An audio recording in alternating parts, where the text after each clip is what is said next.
Okay guys, so let's start with chapter 1, information security chapter 1.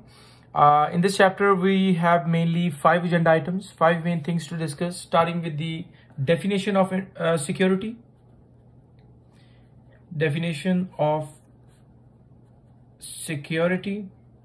and then we will discuss, I'll just motivate the question, why do we need security? We'll discuss that. Secondly, the second agenda item will discuss some recent security breaches. And thirdly, we'll discuss the parameters of security. So the parameters that we have to satisfy in order to achieve optimal security. The third thing that we will be discussing is the domains of an typical IT infrastructure. So before we plan security or before we deploy security, we need to understand the complete hierarchy or the complete infrastructure of a typical IT company. And the last, we'll discuss the types of attackers, or you can say threat actors. So we'll discuss different types of attackers or hackers. I will mainly differentiate between different types of hackers, in fact. We'll also discuss some steps involved in a cyber attack. We'll also discuss that as well. So these are the 5 main agenda items that we're going to discuss in this chapter. And in our today's talk, we will be talking about definition of security and why do we need security. We'll discuss some recent security breaches, and we'll discuss the parameters of security. I'll give you the definition of parameters of security, and then we will discuss those parameters in our next lecture. So let's start with firstly, why do we need security, definition of information security and all. So before we start before we start discussion about the need of security, firstly, let's differentiate between information, because the course is about information security, information versus data. So first of all, we need to clear about the difference. So we are here to protect information, and automatically data will get secured if we secure information. So data is nothing. Data is basically unprocessed facts, or you can say a data is something which is not organized. If you organize the data, it becomes information. So information is basically organized form of the data, or you can say processed form of the data that which is basically something like meaningful. That is basically what information is. So in corporate, we use a term which is called information system, and that's basically what we are securing here. Information system is basically what we need to secure. Information system is basically like it involves everything that actually make an organization run or functional. For smooth functioning of organization, we need people, procedures, hardware, software, everything that make an organization functional is called information system. And technically speaking, it's basically computers and all that.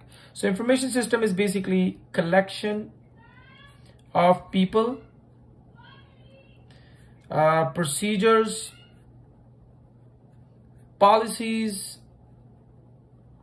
HW hardware, HW stands for hardware, software, etc., that work together for smooth functioning of an organization. That is called information system.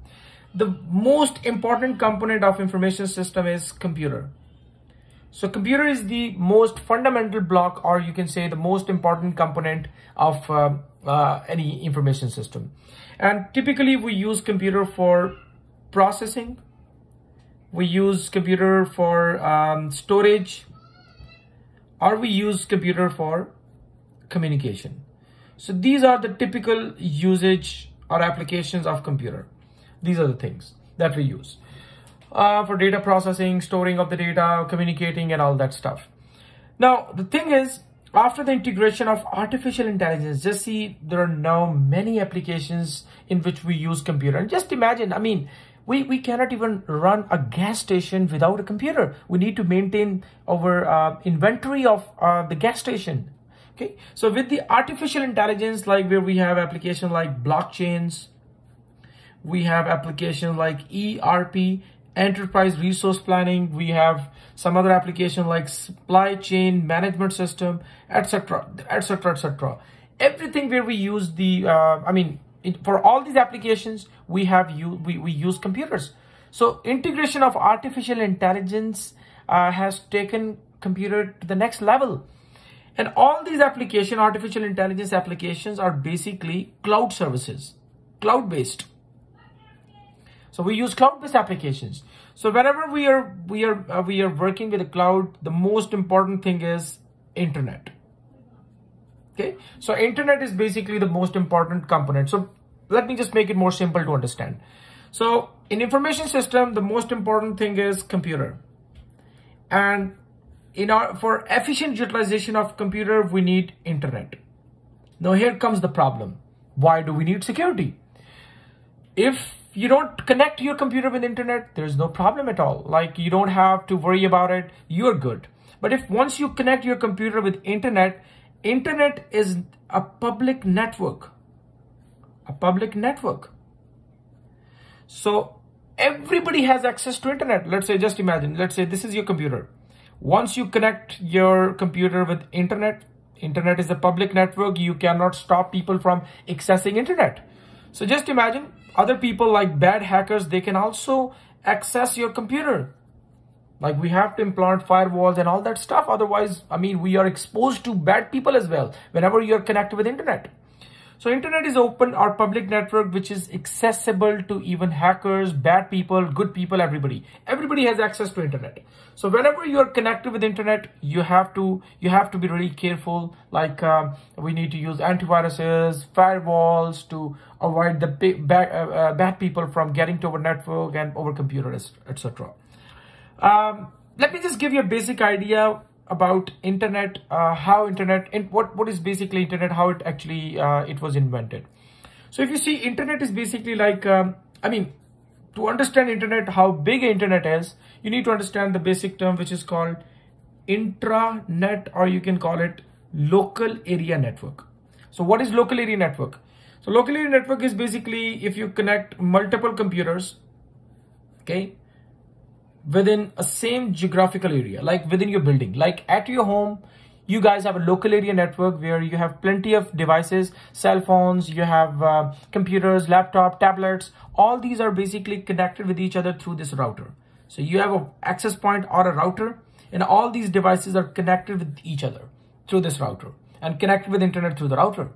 So this is called intranet, intranet or local area network, a network within one building. Okay. So when you have, let's say, for example, this is our GGC campus at Lawrenceville, and let's say we have another building, for example, at Alpharetta. So let's say we have another building at Alpharetta. So if we have another building at Alpharetta, so again, the same network. And if you connect these two networks by using PSTN, Public Switch Telephone Network, it is called extranet. So what is extranet? Extranet connects two or more intranet. And what is internet? If you connect all extranet across the globe, it is called internet. So let me just come to the definition of internet. So internet is basically network of interconnected computer networks. So network of interconnected computer network is called internet. Just imagine how big internet is. Like, you are connecting all the extranets across the globe. This is how big internet is. Another very confusing term, some people, they actually confuse internet with the web. So please remember, internet is a physical network. Internet is a physical network, while web is basically a logical interface through which we access internet. We access internet. So that's basically the difference. Let me just tell you, like all these servers, everything is basically located over internet. Web is just an interface through which you access that. So nothing is located on the website. Like the website itself is stored on a server, and that server is part of internet. It's a physical thing. Web is a logical interface. It's not a tangible thing. While internet is a tangible thing, all these component wires, everything is located over internet. Okay. Now, another very interesting thing to understand what is internet and web, the difference between internet and web. For example, internet is something like, as I mentioned here, is a physical network of resources, servers, clouds, wires, optical fiber, everything is basically part of it. Now, let me just give you an example, the difference between web and. So for example, you want to turn on your car AC. Let's say this is your car. You want to turn on your car AC. And this air conditioning machine, it has, a compressor and all that kind of stuff. So let's say if I just want to turn on my car AC without pressing this AC button, can I turn on this machine? Can it start cooling my car without pressing this button? It's very hard. Like, I think the mechanical engineer, automobile engineer, they can do that. But for example, if we don't have this interface, that is the interface. So this is basically interface through which we can access this machine. We can control this machine. So AC button is basically interface. Similarly, web is basically interface to access the things stored over internet. Okay, that's basically the main difference. Now the thing is, again, another very interesting point to note down why we need security. Let's say if you see for the web, let's say if there is a website www.xyz.com. So if anybody actually visit this website, let's say this is my website. So you know what? They are logically moving around my server. So they are basically moving around my server. And in my server, I might have some private area where I have some, like for example, in the case of Facebook, they don't want you to access their database. So we have to deploy, because when you type facebook.com, you are logically visiting or moving around their server. So there should be some security protocols or security infrastructure needs to be deployed. Okay. So that's basically why we actually need security, in fact. There are many security breaches which have been reported so far. Every day, if you guys subscribe some security blogging channels and all that, you will see plenty of updates. Nothing is 100% secure. If anybody claims that I'm 100% secure, it means they are more vulnerable because they are ignoring zero-day attacks. Now, what is a zero-day attack? Zero-day attack, as name suggests, 0 day. So any attack which involves a unknown vulnerability, or where attackers or hackers, they came up with a new idea, new vulnerability which is unknown to the people. So in zero-day attack, an attack which exploits previously unknown vulnerability. So an attack which involves or which exploits previously unknown vulnerability is called zero-day attack. Why we call it zero-day attack? Why? Because the reason is that the victims, or you can say security defenders, because everybody will become a victim whenever somebody has a new zero-day attack, any vulnerability which is unknown. Like we can make a system, or we can make a firewall based on the previously known vulnerabilities. Like we know that these are the vulnerability, so we make a new firewall which can avoid, or which can avoid all the problems. But how we can predict that this is going to be the next vulnerability? So the victim or security analysts and defenders have 0 day to protect themselves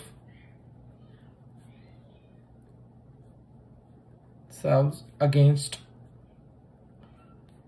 that 0 day vulnerability. So they don't have any time to protect themselves. So for example, if anybody claims, hey, I'm good, I don't have any fear of being hacked and all that, so they are basically ignoring zero-day attack. So they are more prone, more vulnerable. There are few companies are recently reported security breaches. FB, Facebook. In 2018, hackers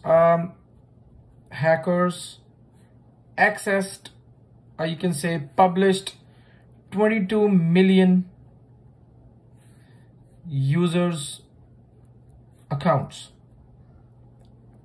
And how did they do that? They actually exploit the vulnerability. They exploit the vulnerability caused after launching a new feature which is called View as Stranger.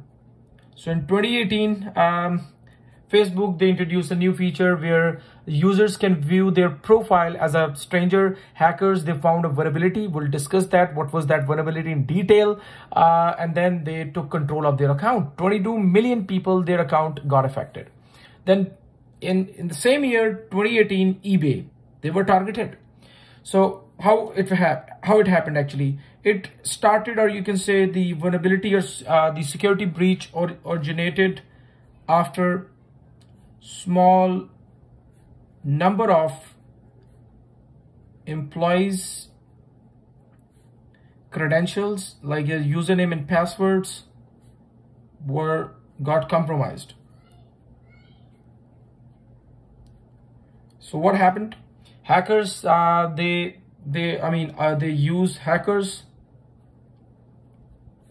used their employees' credential, used their username and password, and hacked eBay internal database. So after hacking the internal database, they got their clients' social security number, username, password, and many other stuff as well. Then in 2015, U.S. Office of Personnel Management, they were targeted, and around sorry, it's 50 million right here. I just got confused. It's 50 million Facebook accounts got compromised. In U.S. Office of Personnel Management, it's 22 million. So 22 million people were affected.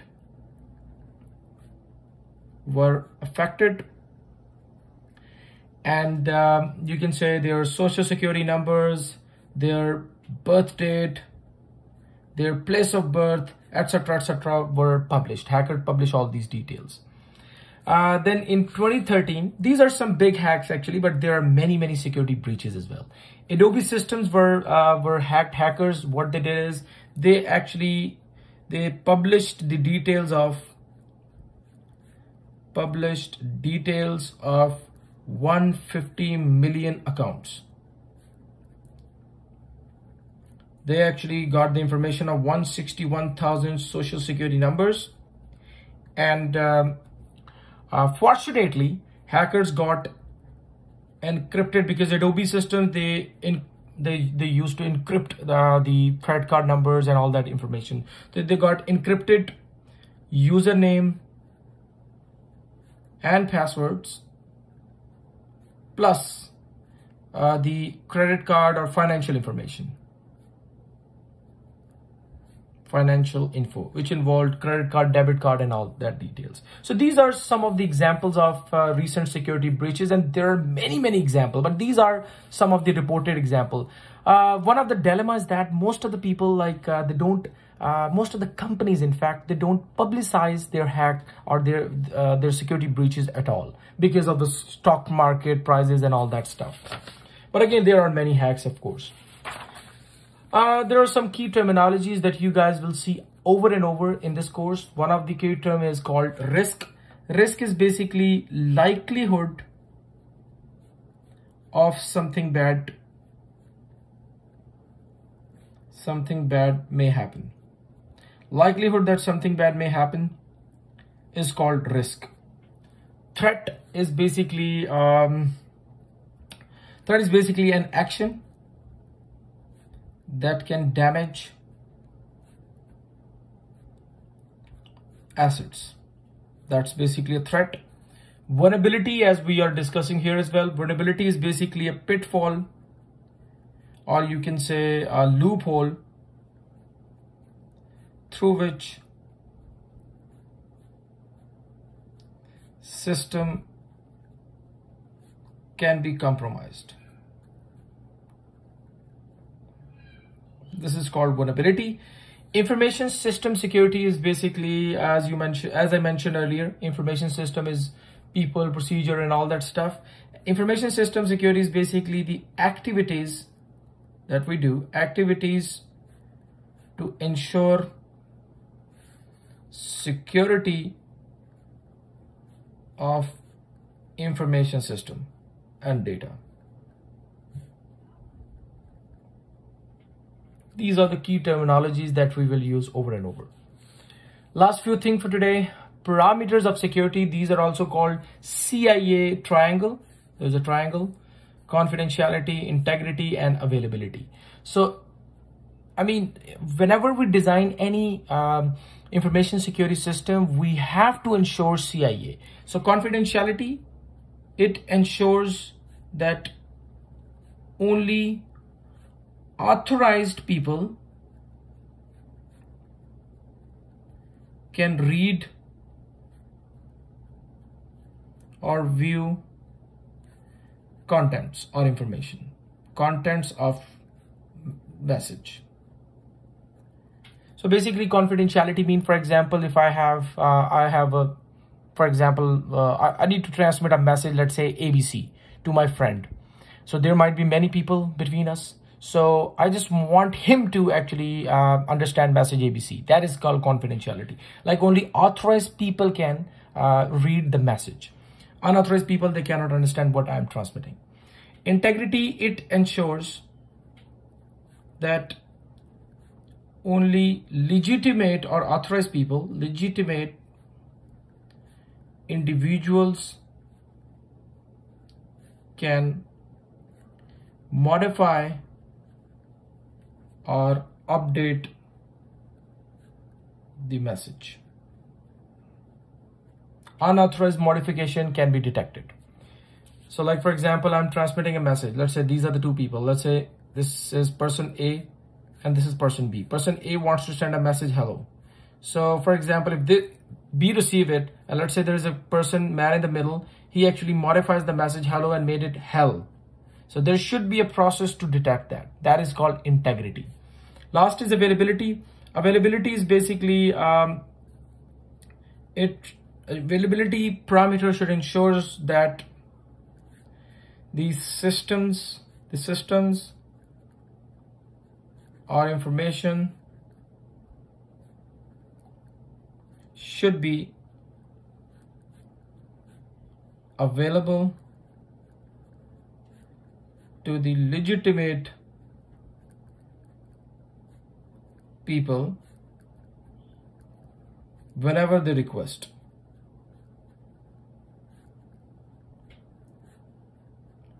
So whenever they request the information or details or whatever the stuff is, it should be available to them. So in the next session, we'll discuss how we can achieve confidentiality, how we can achieve integrity, and how we can avoid and achieve the availability attacks or availability, in fact. So that's it for today. See you guys in the next class.